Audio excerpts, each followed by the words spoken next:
నమస్కారం.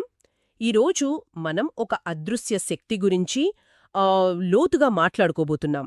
మన ఫ్రిడ్జ్ డోర్కి అంటుకునే చిన్న అయస్కాంతం దగ్గర నుండి మనల్ని సూర్యుడి నుంచి కాపాడే భూమి చుట్టూ ఉన్న ఆ పెద్ద కవచం వరకు అన్నిటి వెనుక ఉన్నది ఒకే సూత్రం.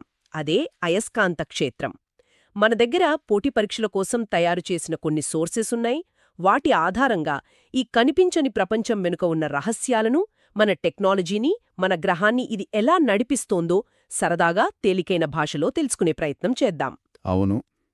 కేవలం నిర్వచనాలు, సూత్రాలు మాత్రమే కాకుండా అసలు ఈ అయస్కాంతత్వం అనే ఆలోచన మన జీవితంలో ఎంతగా పెనవేసుకుపోయిందో చూద్దాం. మనకు కనిపించకపోయినా దాని ప్రభావం లేకుండా ఒక్క క్షణం కూడా గడవదు. ఈ విశ్లేషణలో అసలు అయస్కాంత క్షేత్రమంటే ఏమిటి, విద్యుత్కు దానికున్న సంబంధం ఎంత అద్భుతమైనది, చివరికి మన భూమి ఒక పెద్ద అయస్కాంతంగా మారి మనల్ని ఎలా కాపాడుతోంది అనే విషయాలను కూలంకషంగా చర్చిద్దాం. సరే, అయితే నా ఫ్రిడ్జ్ మీద ఉన్న ఆ చిన్న అయస్కాంతం దగ్గర్నుంచే మొదలు పెడదాం. దానికి కొంత దూరం వరకు ఇనుప వస్తువులను ఆకర్షించే శక్తి ఉంటుంది కదా, ఆ ప్రభావాన్ని చూపించే ప్రాంతాన్నే అయస్కాంత క్షేత్రమంటారా? ఖచ్చితంగా. మీరు చాలా సరళంగా చెప్పేశారు. ఒక అయస్కాంతం యొక్క ప్రభావం ఎంత దూరం వరకు ఉంటుందో ఆ ప్రదేశాన్నే అయస్కాంత క్షేత్రమంటారు. అయితే ఇక్కడొక చిన్న మెలిక ఉంది. ఇది కేవలం ఒక శక్తి మాత్రమే కాదు, ఇది ఒక సదిశ రాశి, అంటే వెక్టర్ ఫీల్డ్. ఒక్క నిమిషం, వెక్టర్ ఫీల్డ్ అంటే కొంచెం టెక్నికల్గా ఉంది. దాన్ని సులభంగా ఎలా అర్థం చేసుకోవాలి? మంచి ప్రశ్న. దీన్ని ఒక వాతావరణ మ్యాప్లో గాలి ప్రవాహంలా ఊహించుకోండి. మ్యాప్లో ప్రతి చోట గాలి ఏ దిశలో ఎంత వేగంగా వీస్తుందో చూపిస్తారు కదా. అవును, కొన్ని చోట్ల నెమ్మదిగా, ఇంకొన్ని చోట్ల వేగంగా. అవును, అలాగే అయస్కాంత క్షేత్రం కూడా ప్రతి బిందువు దగ్గర దాని బలాన్ని, ఒక నిర్దిష్ట దిశను కలిగి ఉంటుంది. అందుకే దిక్సూచిని అయస్కాంతం దగ్గర పెడితే దాని ముల్లు ఒక ప్రత్యేక దిశలో తిరుగుతుందన్నమాట. ఓకే ఓకే, ఇప్పుడు అర్థమైంది. మరి ఈ క్షేత్రానికి మూలమేమిటి? కేవలం మనకు తెలిసిన బార్ అయస్కాంతాలు, ఈ ఫ్రిడ్జ్ మ్యాగ్నెట్స్ మాత్రమేనా? కాదు, ఇక్కడే అత్యంత ఆసక్తికరమైన విషయముంది. మన చుట్టూ ఉన్న అయస్కాంత క్షేత్రాలు ప్రధానంగా రెండు కారణాల వల్ల ఏర్పడతాయి. ఒకటి, కదిలే విద్యుత్ ఛార్జీలు, అంటే ఒక తీగలో ప్రవహించే కరెంట్. అవును. ఇక రెండవది, పరమాణు స్థాయిలో ఎలక్ట్రాన్ల వంటి ప్రాథమిక కణాల స్పిన్. ఈ స్పిన్ కూడా ఒక రకమైన సూక్ష్మ విద్యుత్ ప్రవాహం లాంటిదే. అందుకే విద్యుత్, అయస్కాంతత్వం అనేవి ఒకే నాణ్యానికి రెండు ముఖాలంటారు. వాటిని విడదీసి చూడలేం. ఆహా, అందుకే ఎలక్ట్రోమాగ్నెటిజం అంటారు కదా. మరి ప్రతి అయస్కాంతానికి ఉత్తర దక్షిణ ధృవాలు ఉంటాయని విన్నాను. దాన్ని ఎంత చిన్న ముక్కలుగా చేసినా ఆ ధృవాలలాగే ఉంటాయట. ఇది నిజమేనా? ఖచ్చితంగా. మీరు ఒక అయస్కాంతాన్ని మధ్యలోకి విరగగొట్టినా మీకు రెండు చిన్న అయస్కాంతాలొస్తాయి. ప్రతిదానికి మళ్లీ ఒక ఉత్తర ధ్రువం, ఒక దక్షిణ ధ్రువం ఉంటాయి. వాటి మధ్య ప్రాథమిక నియమం చాలా సులభం. వ్యతిరేక ధ్రువాలు ఆకర్షించుకుంటాయి, అంటే నార్త్ పోల్ సౌత్ పోల్ని లాక్కుంటుంది. అదే సమయంలో ఒకే రకమైన ధ్రువాలు, అంటే రెండూ నార్త్ పోల్స్. అవును, రెండూ నార్త్ పోల్స్ లేదా రెండూ సౌత్ పోల్స్ ఒకదానికొకటి దూరంగా నెట్టుకుంటాయి. ఈ క్షేత్రం మనకు కనిపించదు కదా, మరి శాస్త్రవేత్తలు దాన్ని ఎలా అర్థం చేసుకుంటారు? పుస్తకాలలో బార్ అయస్కాంతం చుట్టూ అందమైన వంపు గీతలు గీసి ఉంటాయి. అవి కేవలం బొమ్మలా, లేక వాటికేమైనా అర్థముందా? వాటికి చాలా లోతైన అర్థముంది. వాటినే అయస్కాంత క్షేత్ర రేఖలు అంటారు. అవి నిజంగా గాల్లో గీతలుగా ఉండవు, అవి కేవలం ఊహాజనిత రేఖలు. కాని క్షేత్రం యొక్క స్వభావాన్ని, బలాన్ని, దిశను కళ్లకు కట్టినట్లు వివరిస్తాయి. మనం చిన్నప్పుడు ఒక ప్రయోగం చేసుంటాం. ఒక కాగితంపై ఇనుప పొడిని చల్లి దాని కింద అయస్కాంతం పెడితే పొడి అవే గీతల్లాగా ఏర్పడుతుంది. అవును, గుర్తుంది. ఆ ప్యాటర్న్ చాలా అందంగా ఉంటుంది. చూసారా? అంటే ఆ ఇనుప పొడి ఆ క్షేత్రరేఖల దారిలోనే అమరుతుందన్నమాట. మరి ఆ గీతలకేమైనా నియమాలున్నాయా?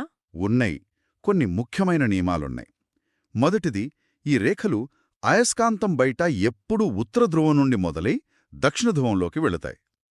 రెండవది, రెండు క్షేత్రరేఖలు ఎప్పుడూ ఒకదానికొకటి ఖండించుకోవు. ఎందుకంటే ఒకే బిందువు దగ్గర క్షేత్రానికి రెండు దిశలు ఉండటం అసాధ్యం కదా. లాజికల్గా ఉంది. మూడోది, ఇది చాలా ముఖ్యం, రేఖలు ఎంత దగ్గరగా దట్టంగా ఉంటే ఆ ప్రాంతంలో అయస్కాంత క్షేత్రం అంత బలంగా ఉన్నట్లు లెక్క. అందుకే ధృవాల దగ్గర రేఖలు చాలా దగ్గరగా ఉంటాయి. అక్కడే ఆకర్షణ శక్తి కూడా ఎక్కువగా ఉంటుంది. ఓకే, శాశ్వత అయస్కాంతాల గురించి చెప్పారు. కాని ఇందాక కదిలే ఛార్జీలు కూడా అయస్కాంత క్షేత్రాన్ని సృష్టిస్తాయని అన్నారు. అంటే నా ఫోన్ ఛార్జర్ వైర్లో కరెంటు వెళ్తున్నప్పుడు దాని చుట్టూ కూడా అయస్కాంత క్షేత్రం ఉంటుందా? ఖచ్చితంగా ఉంటుంది. ఇదే ఆధునిక టెక్నాలజీకి పునాది వేసిన ఆవిష్కరణ. దాదాపు 1820లో హన్స్ క్రిస్టియన్ ఓర్స్టెడ్ అనే శాస్త్రవేత్త అనుకోకుండా ఒక ప్రయోగం చేస్తూ కరెంటు ప్రవహిస్తున్న తీగ పక్కనున్న దిక్సూచి ముల్లు కదలడం గమనించాడు. అప్పటివరకు ఎవరికీ తెలీదా? తెలీదు. అప్పటివరకు విద్యుత్కు అయస్కాంతత్వానికి సంబంధముందని ఎవ్వరికీ తెలీదు. ఆ క్షణంలోనే ఆధునిక ప్రపంచం పుట్టిందని చెప్పొచ్చు. నిశ్చలంగా ఉన్న ఛార్జీలు కేవలం విద్యుత్ క్షేత్రాన్ని మాత్రమే సృష్టిస్తాయి. కానీ అవి కదలడం మొదలుపెట్టిన వెంటనే వాటి చుట్టూ అయస్కాంత క్షేత్రం కూడా పుడుతుంది. ఒక్క నిమిషం. అంటే ఒక తీగలో కరెంటు వెళ్తున్నప్పుడు నేను నా దిక్సూచిని దాని దగ్గరకు తీసుకెళ్తే అది కదులుతుందా? నిజంగా అంత సులభమా? అంతే సులభం. మరి ఆ క్షేత్రం యొక్క దిశ ఎలా ఉంటుందో తెలుసుకోవటానికి ఒక సులభమైన చిట్కా ఉంది. దానినే యాంపియర్ కుడిచేతి నియమం అంటారు. విద్యుత్ ప్రవహిస్తున్న తీగను మీ కుడిచేతితో పట్టుకున్నట్లు ఊహించుకోండి. మీ బొటనవేళ్లను కరెంటు వెళ్తున్న దిశలో ఉంచితే మీ మిగిలిన వేళ్లు తీగ చుట్టూ ఏ దిశలో అయితే చుట్టుకుంటాయో అదే అయస్కాంత క్షేత్రం యొక్క దిశ. వావ్! అదే ఆ తీగ చుట్టూ ఏర్పడిన అయస్కాంత క్షేత్రం యొక్క దిశ. అంటే మనం విద్యుత్ని ఉపయోగించి మనకు కావలసినప్పుడు అయస్కాంతాలను తయారు చేయగలమన్నమాట. ఎలక్ట్రిక్ మోటార్లు, జనరేటర్ల వెనుక ఉన్న అసలు రహస్యం ఇదేనా? అవును, వాటినే విద్యుదయస్కాంతాలు అంటారు. ఒకే తీగ చుట్టూ ఉండే క్షేత్రం బలహీనంగా ఉంటుంది. కాని అదే తీగను ఒక స్ప్రింగ్ లాగా 100 సార్లు చుడితే దానిని సోలెనాయిడ్ అంటారు. అప్పుడు ప్రతి చుట్ట యొక్క అయస్కాంత క్షేత్రం ఒకదానికొకటి తోడై ఆ సోలెనాయిడ్ లోపల చాలా బలమైన దాదాపు ఏకరీతి క్షేత్రం ఏర్పడుతుంది. జంక్యార్డ్లో పాత కార్లని ఎత్తే పెద్ద క్రేన్లుంటాయి కదా, దానిలాగానా? ఖచ్చితంగా.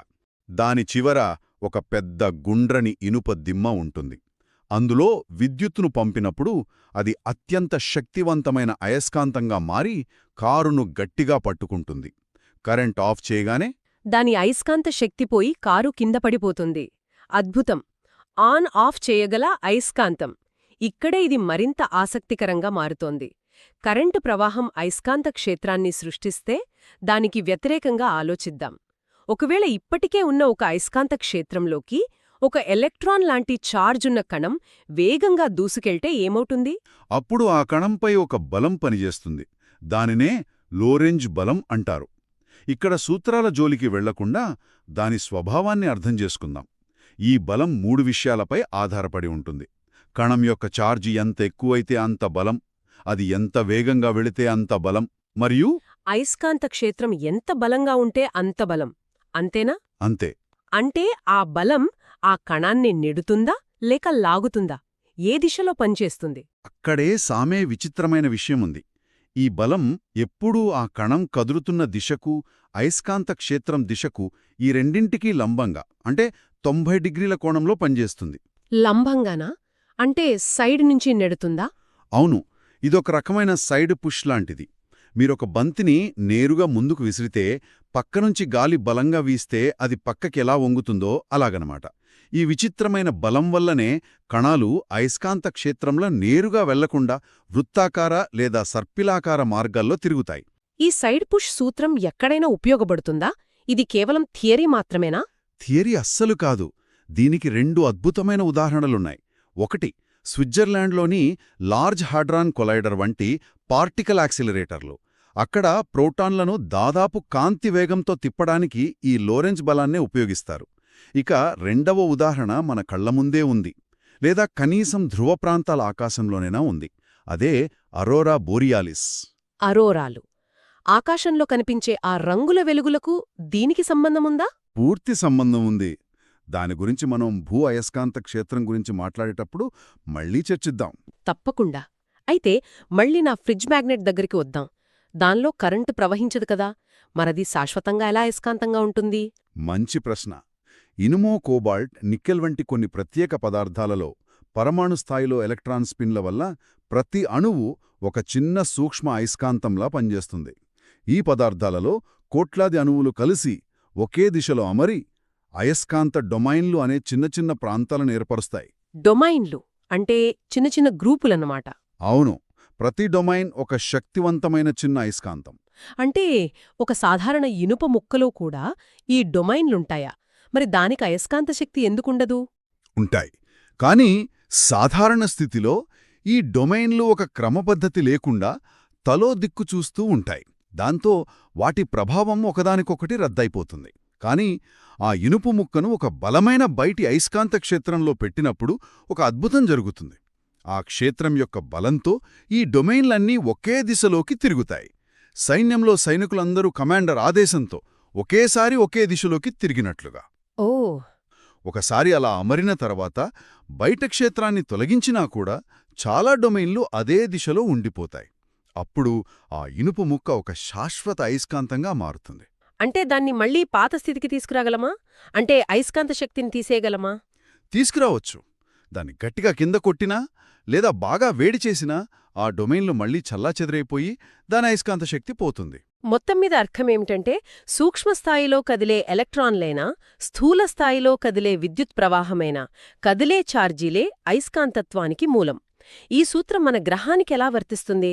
భూమి యొక్క పెద్ద అయస్కాంతమని అంటారు కదా? అవును, మన భూమి ఒక పెద్ద సహజ అయస్కాంతం. దాని క్షేత్రం భూమి మధ్యలో ఒక పెద్ద బార్ అయస్కాంతాన్ని పెట్టినట్లుగా ఉంటుంది. కాని భూమి మధ్యలో నిజంగా ఘనరూపంలో ఉన్న అయస్కాంతం ఏదీ లేదు. మరక్కడ క్షేత్రం ఎలా పుడుతుంది? భూమి లోపల ఒక పెద్ద డైనమో తిరుగుతోందన్నమాట. మీరన్నది దాదాపు సరైనదే. భూమి యొక్క బాహ్య కేంద్రకంలో కరిగిన ఇనుము, నికెల్ నిరంతరం ప్రవహిస్తూ ఉంటాయి. భూమి తన చుట్టూ తాను తిరగడం వల్ల ఈ కదిలే ద్రవలోహాలు భారీ విద్యుత్ ప్రవాహాలను సృష్టిస్తాయి. మనం ముందే చర్చించుకున్నట్లు కదిలే ఛార్జీలు అయస్కాంత క్షేత్రాన్ని సృష్టిస్తాయి.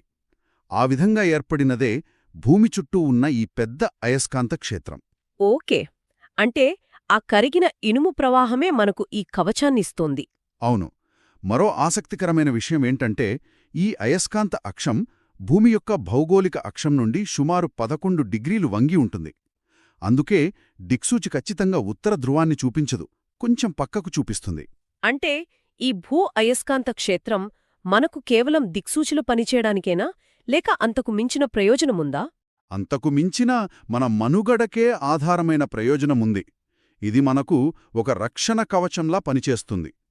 సూర్యుడి నుండి నిరంతరం సౌరపవనాలు అనే పేరుతో అధిక శక్తి గలిగిన ఛార్జ్ ఉన్న కణాల ప్రవాహం భూమివైపు వస్తూ ఉంటుంది.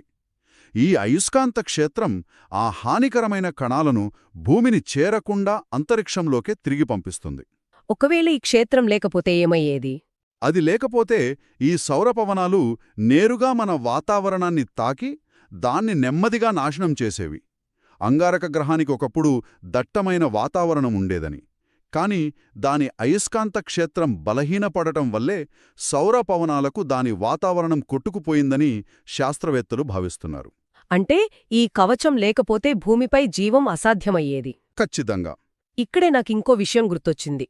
ఈ అయస్కాంత క్షేత్రం ఎప్పుడూ ఇలాగే స్థిరంగా ఉంటుందా, లేక మారుతుందా? ఇది మీరడిగిన అత్యంత ఆసక్తికరమైన ప్రశ్న. ఈ క్షేత్రం స్థిరంగా ఉండదు. కొన్ని వేల సంవత్సరాలుగా దీని బలం తగ్గుతూ వస్తోంది. అంతకంటే ఆశ్చర్యకరమైన విషయమేమిటంటే భూమి చరిత్రలో ఈ అయస్కాంత ధ్రువాలు చాలాసార్లు తారుమారయ్యాయి. అంటే ఉత్తర ధ్రువం దక్షిణ ధ్రువంగా, దక్షిణ ధ్రువం ఉత్తర ధ్రువంగా మారాయి. దీన్ని జియోమాగ్నెటిక్ రివర్సల్ అంటారు. ఏంటి అంటే భవిష్యత్తులో కూడా అలా జరగవచ్చా? అప్పుడు మన దిక్సూచిలు ఉత్తరం బదులు దక్షిణం చూపిస్తాయా? అవును, భవిష్యత్తులో ఖచ్చితంగా మళ్లీ జరుగుతుంది. అయితే అది రేపో ఎల్లుండో జరిగేది కాదు. దానికి వేల సంవత్సరాల పట్టొచ్చు. దానివల్ల ఏవైనా ప్రమాదముందా? ఆ తారుమారయ్యే ప్రక్రియలో కొన్ని వందల సంవత్సరాల పాటు భూ అయస్కాంత క్షేత్రం చాలా బలహీనపడుతుంది. ఆ సమయంలో సౌరపవనాల నుండి మనకు రక్షణ తక్కువగా ఉంటుంది. అది మన పవర్ గ్రిడ్లు, కమ్యూనికేషన్ శాటిలైట్లపై తీవ్ర ప్రభావం చూపించవచ్చు. అద్భుతం. అంటే ఈరోజు మనం ఫ్రిడ్జ్ డోర్ దగ్గర మొదలుపెట్టి కరెంటు వైర్ల చుట్టూ తిరుగుతూ భూమి లోపలి కేంద్రకం వరకు, చివరికి భవిష్యత్తులో జరగబోయే ధృవాల మార్పు వరకు ఒక పెద్ద ప్రయాణం చేశాం. కనిపించని ఈ శక్తి వెనుక ఇంత కథ ఉందన్నమాట. ముగించే ముందు మనం ఇందాక వదిలేసిన అరోరాల విషయానికి వద్దాం. సౌరపవనాల్లోని ఛార్జున్న కణాలను భూమి అయస్కాంత క్షేత్రం చాలా వరకు పక్కకు నెడుతుందని తెలుసుకున్నాం. అయితే లోరెన్స్ బలం వల్ల కొన్ని కణాలు తప్పించుకోలేక అయస్కాంత క్షేత్ర రేఖల వెంట సర్పిలాకారంలో ప్రయాణించి భూమి యొక్క ఉత్తర దక్షిణ ధృవాల వైపు ఆకర్షించబడతాయి. అలా అత్యధిక వేగంతో ప్రయాణించిన ఆ కణాలు ధృవాల వద్ద ఉన్న ఎగువ వాతావరణంలోని ఆక్సిజన్, నైట్రోజన్ వాయువులతో ఢీకొన్నప్పుడు ఆ శక్తి కాంతి రూపంలో విడుదలవుతుంది. ఆ సమయంలో ఆకాశంలో ఏ అద్భుతమైన దృశ్యం ఏర్పడుతుందో ఆలోచించండి. ఆకుపచ్చ, గులాబీ రంగులతో ఆకాశం మొత్తం నాట్యం చేస్తున్నట్లుంటుంది. ప్రకృతి యొక్క అతిపెద్ద లైట్ షో వెనుక ఉన్న భౌతిక సూత్రం కూడా ఇదే. నిత్యం చూసే ఒక పరికరంతో మొదలు పెడదాం. Electric motor. సరే. అంటే ఫ్యాన్ గిర్రున తిరగాలన్నా, వాషింగ్ మెషీన్ బట్టలు ఉతకాలన్నా, చివరికి మెట్రో రైలు కదలాలన్నా అన్నింటికీ కారణం ఈ మోటారే. అవును. ఈ నోట్స్ ప్రకారం ఇది విద్యుత్ శక్తిని యాంత్రిక శక్తిగా మారుస్తోంది. అంటే కరెంట్ను కదలికగా మారుస్తుందన్నమాట. ఇది ఎలా సాధ్యం? దీని వెనుక ఉన్న సూత్రం చాలా సరళంగా ఇంకా చాలా అద్భుతంగా ఉంటుంది. దాన్నిలా ఊహించుకోండి. 2 శక్తివంతమైన అయస్కాంత ధృవాలున్నాయి. ఒకటి ఉత్తర ధ్రువం, మరొకటి దక్షిణ ధ్రువం. అవును. వాటి మధ్యలో ఒక అయస్కాంత క్షేత్రం ఏర్పడుతుంది. ఇప్పుడు ఆ క్షేత్రం మధ్యలో మనమొక తీగ చుట్టను అంటే ఒక వైర్ లూప్ని పెట్టి దానిగుండా కరెంటు పంపితే ఏమవుతుంది? దానిపై ఏదో ఒక బలం పనిచేసి అది కదులుతుంది అనుకుంటా. ఖచ్చితంగా. కాని ఇక్కడ విచిత్రమైన విషయమేమిటంటే ఆ బలం తీగను ముందుకుగాని వెనక్కిగాని నెట్టదు. నెట్టదా మరి? దాన్ని పక్కకు నెడుతుంది. ఈ పక్కకు నెట్టే బలమే ఆ తీగ చుట్ట తన చుట్టూ తాను తిరిగేలా చేస్తుంది. ఓ! అంటే మనం ఇచ్చిన విద్యుత్ ప్రవాహం ఆ అయస్కాంత క్షేత్రం వల్ల ఒక భ్రమణ బలంగా అంటే యాంత్రిక శక్తిగా మారుతోంది. ఇదే ఎలక్ట్రిక్ మోటార్ వెనుక ఉన్న మ్యాజిక్. అద్భుతం! అంటే ఫ్యాన్ రెక్కలు తిరగడానికి కారణం లోపలుండ్ర ఆ తీగ చుట్టపై పనిచేసే ఈ పక్కకు నెట్టే బలమే అన్నమాట. అంతే.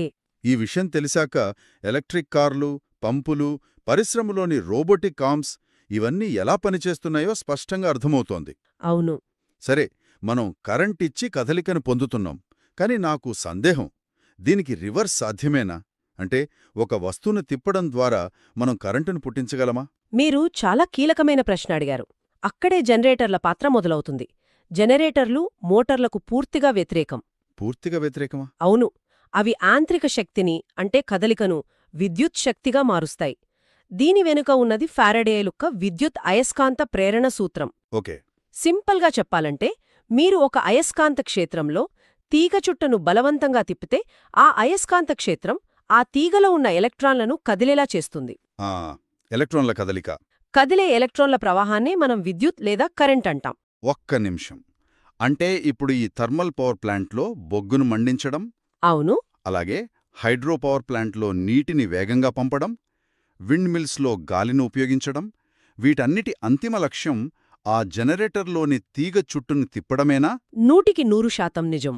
మిగతాదంతా కేవలం ఆ తిప్పడానికి కావాల్సిన ఏర్పాటేనా? కరెక్ట్. పవర్ ప్లాంట్ల మధ్య తేడా అంతా టర్బైన్ను ఎలా తిప్పుతున్నారు అనే దానిలోనే ఉంటుంది. ఒకచోట నీటి ఆవిరి శక్తి, మరోచోట నీటి ప్రవాహ శక్తి, ఇంకోచోట గాలి శక్తి. అబ్బో! కాని అంతిమంగా అవన్నీ చేసే పనొక్కటే, జనరేటర్ను తిప్పడం. ఆ భ్రమణమే మన ఇళ్లకు, పరిశ్రమలకు కావలసిన విద్యుత్ను ఉత్పత్తి చేస్తుంది. ఒక రకంగా మోటార్ మరియు జనరేటర్ అనేవి ఒకే నాణానికి 2 వైపుల్లాంటివి. మనం విద్యుత్ను కదలికగా మార్చాం, కదలికను విద్యుత్గా మార్చాం. సరే, ఇప్పుడు ఈ పవర్ ప్లాంట్లలో తయారైన కరెంట్ మన ఇంటికి చేరాలి. అవును. ఈ ప్రయాణంలో ట్రాన్స్ఫార్మర్ల పాత్ర చాలా కీలకమని ఈ నోట్స్లో ఉంది. మోటార్లు, జనరేటర్లతో పోలిస్తే ఇవి భిన్నంగా కనిపిస్తున్నాయి. ఇవి శక్తి రూపాన్ని మార్చడం లేదు కదా? మార్చడం లేదు. ట్రాన్స్ఫార్మర్ల పని శక్తిని మార్చడం కాదు, వోల్టేజ్ను మార్చడం. వోల్టేజ్నా? అవును. దీన్ని అర్థం చేసుకోవడానికి ఒక మంచి పోలిక ఉంది. కారు గేర్బాక్స్ లాంటిది అనుకోవచ్చు. గేర్ బాక్సా? ఆసక్తికరంగా ఉంది. తక్కువ గేర్లో కారుకు ఎక్కువ శక్తి అంటే టార్క్ ఉంటుంది, కాని వేగం తక్కువ. ఎక్కువ గేర్లో వేగం ఎక్కువుంటుంది, కాని శక్తి తక్కువ. ట్రాన్స్ఫార్మర్ కూడా విద్యుత్తుతో ఇదే పనిచేస్తుంది. ఓ ఎలా కొంచెం వివరించండి. పవర్ ప్లాంట్ల నుండి విద్యుత్తును చాలా ఎక్కువ వోల్టేజ్లో పంపిస్తారు. దీన్ని మనం హై గేర్ అనుకోవచ్చు. దీనివల్ల విద్యుత్ శక్తి నష్టం లేకుండా చాలా దూరం ప్రయాణించగలదు. అయితే అంత ఎక్కువ వోల్టేజ్ మన ఇంట్లోని పరికరాలకు ప్రమాదకరం కదా? చాలా ప్రమాదకరం. అందుకే మన వీధి చివర ఉండే సబ్స్టేషన్లలో స్టెప్ డౌన్ ట్రాన్స్ఫార్మర్లు ఉంటాయి. అవి ఈ హై వోల్టేజ్ను తక్కువ గేర్కు మారుస్తాయి. అంటే వోల్టేజ్ను తగ్గించి మన ఇళ్లకు సురక్షితమైన స్థాయిలో అందిస్తాయి. చివరికి మన ఫోన్ ఛార్జర్ కూడా ఒక చిన్న ట్రాన్స్ఫార్మరే. అవునా? అవును. అది గోడ నుండి వచ్చే 230 వోల్టులను మన ఫోన్కు అవసరమైన 5 వోల్టులకు తగ్గిస్తుంది. ఇది అన్యోన్య ప్రేరణ అంటే మ్యూచువల్ ఇండక్షన్ అనే సూత్రంపై పనిచేస్తుందని రాశారు. అంటే ఏమిటి? అంటే 2 తీగ చుట్టలు భౌతికంగా తగలకుండానే ఒకదాని నుండి మరొకదానికి శక్తి బదిలీ అవుతుంది. మొదటి తీగ చుట్టలో ప్రవహించే మారుతున్న కరెంట్ అంటే ఏసీ, ఓకే, అది తన చుట్టూ మారుతున్న అయస్కాంత క్షేత్రాన్ని సృష్టిస్తుంది. ఆ అయస్కాంత క్షేత్రం పక్కనే ఉన్న రెండో తీగ చుట్టలోకి వెళ్లి దానిలో కరెంటును ప్రేరేపిస్తుంది. ఒక రకంగా వైర్లెస్ పవర్ ట్రాన్స్ఫర్ లాంటిదే. అద్భుతం. మనం బలమైన క్షేత్రాలు, బలహీనమైన క్షేత్రాలను మాట్లాడుకుంటున్నాం. అసలు కంటికి కనిపించని ఈ బలాన్ని ఎలా కొలుస్తారు? ఈ నోట్స్లో టెస్లా, గాస్ వంటి కొన్ని ప్రమాణాల గురించి ప్రస్తావించారు. అవును. అయస్కాంత క్షేత్ర బలాన్ని కొలవడానికి ప్రామాణిక ఎస్ఐ యూనిట్ టెస్లా, టీతో సూచిస్తారు. అయితే గుర్తుంచుకోవాల్సిన విషయమేమిటంటే ఒక టెస్లా అనేది చాలా చాలా పెద్ద యూనిట్. ఎంత పెద్ద యూనిట్? ఉదాహరణకు మనం ఫ్రిడ్జ్కు తగిలించే మ్యాగ్నెట్ బలం కొన్ని మిల్లీ టెస్లాలు, అంటే ఒక టెస్లాలో 1000వ వంతు మాత్రమే ఉంటుంది. ఒక్క నిమిషం. మనల్ని ప్రమాదకరమైన సౌర పవనాల నుండి కాపాడే భూమి యొక్క అయస్కాంత క్షేత్రం గురించి ఈ నోట్స్లో ఉంది కదా, మరి దాని బలమెంతుంటుంది? అక్కడే మనకు ఆశ్చర్యం కలుగుతుంది. అంత ముఖ్యమైన భూమి అయస్కాంత క్షేత్రం భూమి ఉపరితలం వద్ద చాలా బలహీనంగా ఉంటుంది. బలహీనంగానా? అవును. దానికోసం గాస్ అనే చిన్న యూనిట్ను వాడతారు. ఒక టెస్లా 10,000 గాసులకు సమానం. 10,000 గాస్లకా? అవును. భూమి అయస్కాంత క్షేత్రం బలం కేవలం 0.3 నుండి 0.6 గాస్ మాత్రమే. అంటే సగటున అర గాస్ అన్నమాట. అంటే ఎంఆర్ఐ మషీన్లలో వాడే అయస్కాంతాలు కొన్ని టెస్లాల బలాన్ని కలిగి ఉంటాయని విన్నాను. అంటే అవి భూమి అయస్కాంత క్షేత్రం కన్నా కొన్ని 10,000 రెట్లు బలమైనవి అనమాట. ఊహకు కూడా అందనంత బలమైనవి. ఆ రెండింటి మధ్య ఉన్న తేడాను ఊహించుకుంటేనే ఆశ్చర్యంగా ఉంది. అంత బలమైన క్షేత్రంలో మన శరీరమున్నా ఏమీ కాదా? మంచి ప్రశ్న. మన శరీరం సాధారణంగా అయస్కాంత లక్షణాలను ప్రదర్శించదు కాబట్టి అంత బలమైన స్థిర అయస్కాంత క్షేత్రం వల్ల మనకు ప్రత్యక్షంగా హాని జరగదు. అందుకే ఎంఆర్ఐ స్కానింగ్ సురక్షితమైనదిగా పరిగణిస్తారు. ఓకే. ఇక వెబర్ మీటర్ స్క్వేర్ అనేది టెస్లాకు మరో పేరు. అలాగే యాంపియర్ మీటర్ అనేది ఒక పదార్థం అయస్కాంత క్షేత్రానికి ఎలా ప్రతిస్పందిస్తుంది అని చెప్పడానికి ఇంజనీర్లు వాడే యూనిట్. సరే, ఇక ఈ చర్చలో మనశ్రోత కోసం అత్యంత ముఖ్యమైన విభాగానికొద్దాం. పరీక్షలకు అవసరమైన కీలక సూత్రాలు. తప్పకుండా. ఈ నోట్స్లో కొన్నింటిని హైలైట్ చేశారు. వాటిని కేవలం జాబితాలా కాకుండా వాటి వెనక ఉన్న అసలు భావన ఏమిటో అర్థం చేసుకునే ప్రయత్నం చేద్దాం. మంచి ఆలోచన. మొదటిది లోరెంజ్ బలం, F=QVB sin θ. ఇదేం చెబుతుందంటే ఒక అయస్కాంత క్షేత్రంలోకి Q అనే ఆవేశమున్న కణం V అనే వేగంతో ప్రవేశిస్తే దానిపై F అనే బలం పనిచేస్తుంది. సరే, కాని ఇక్కడ అత్యంత ఆసక్తికరమైన మరియు మన సాధారణ అనుభవానికి భిన్నమైన విషయం ఏమిటంటే ఆ బలం యొక్క దిశ. దాని దిశలో ఉన్న ప్రత్యేకత ఏమిటి? ఆ బలం ఎప్పుడూ ఆ కణం కదులుతున్న దిశకు మరియు అయస్కాంత క్షేత్రం దిశకు రెండిటికీ లంబంగా అంటే పర్పెండిక్యులర్గా ఉంటుంది. రెండిటికీ లంబంగా ఉంటుందా? అవును. ఉదాహరణకు మీరొక ధనావేశమున్న కణాన్ని ఉత్తరం వైపు విసిరి అయస్కాంత క్షేత్రం పైకి చూపిస్తుంటే ఆ కణం తూర్పు లేదా పడమర వైపుకు నెట్టబడుతుంది. ఈ విచిత్రమైన పక్కకు నెట్టే బలమే ఎలక్ట్రిక్ మోటార్లలో తిరిగే కదలికకు అసలు కారణం. అర్థమైంది. ఇక రెండో సూత్రం యాంపియర్ సూత్రం. ఓంపేర్ బిఎల్ μ0I. ఈ నోట్స్లో చూస్తే ఈ సూత్రం చాలా క్లిష్టంగా కొంచెం భయపెట్టేలా ఉంది. ఆ గణిత గుర్తులు చూసి కంగార్పడద్దు. దాని వెనుకున్న భావన చాలా సులభం. ఎలా? యాంపియర్ సూత్రం సింపుల్గా చెప్పేది ఒక్కటే. ఒక తీగలో విద్యుత్ ప్రవాహం ఐ వెళ్తున్నప్పుడు అది తన చుట్టూ వలయాల రూపంలో ఒక అయస్కాంత క్షేత్రాన్ని బి సృష్టిస్తుంది.